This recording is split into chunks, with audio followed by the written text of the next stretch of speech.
السلام عليكم ورحمة الله وبركاته. ازيكم يا حبايب قلبي؟ هنعمل مع بعض النهاردة طريقة الأجنحة بطريقة سهلة وبسيطة ومش هنكلفنا حاجة. يلا بينا. طبعا انا غسلتها بملح وليمون، نقعها ودقيق طبعا عشان الزفارة. وجبت بطاطس قشرتها وخرطتها،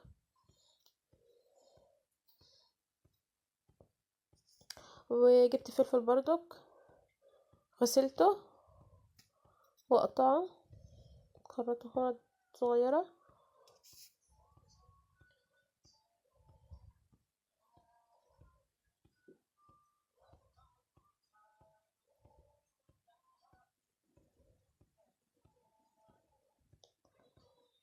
طبعا خرطت الفلفل وبصل بردك، وجبت بطاطسيات، بطاطس وفلفل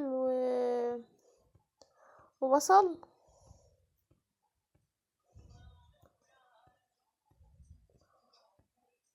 وفصين توم فريش، خرطتها عليها.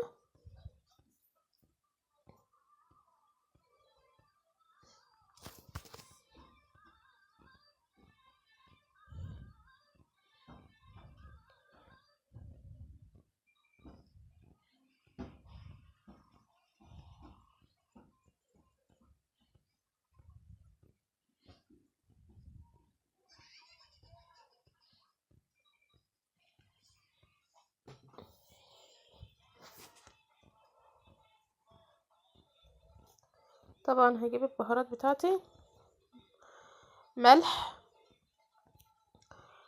وكمون وكزبرة وفلفل اسمر، ونقلبهم طبعا كلهم مع بعض. وطبعا نجيب ونرصها كويس اهو زي ما انتوا شايفين كده.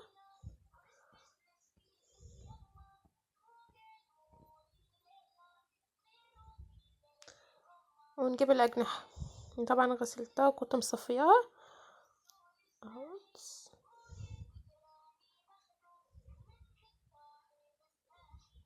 واحدة واحدة لازم تتغسل. طبعا رصتها كويس اهوت. طبعا كنت يعني لو عندي صلصة كنت حطيت، بس انا ما عنديش صلصة، عملت طماطم ضربتها في خلاط وصفتها. لو عندك صلصة حط معلقتين او 3 معالق صلصة في قلب كوباية مية.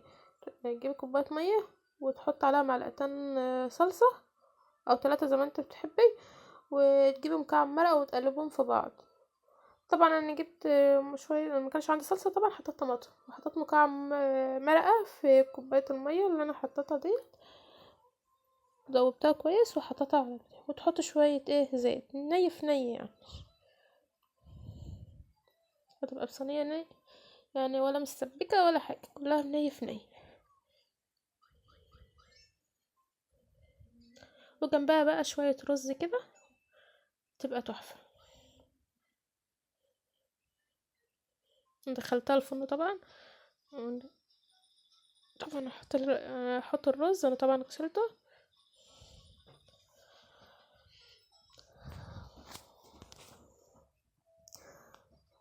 يكون الفرق صينية الأجنحة طلعت من الفرن. استعمل تحط الملح، حط شوية ملح في قلب الرز طبعا.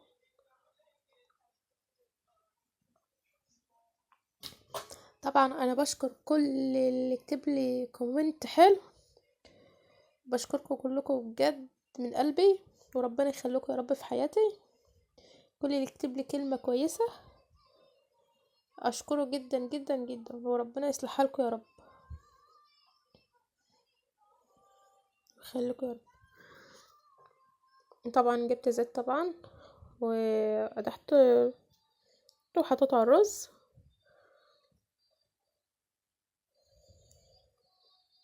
ادي بقى صينية الأجنحة بالشكل اللي انتوا شايفينه ده، جميلة جدا. يا ريت تبقى كنتوا معايا، والله جميلة وشكلها تحفة. يا ريت تجربوها مش هتندموا، وربنا يخليكم يا رب. ومتنسوش بقى باللايك والاشتراك في القناة حبايب قلب. ربنا يصلح حالكم يا رب ويجعلكم نعمة كده في حياتي. مع السلامة.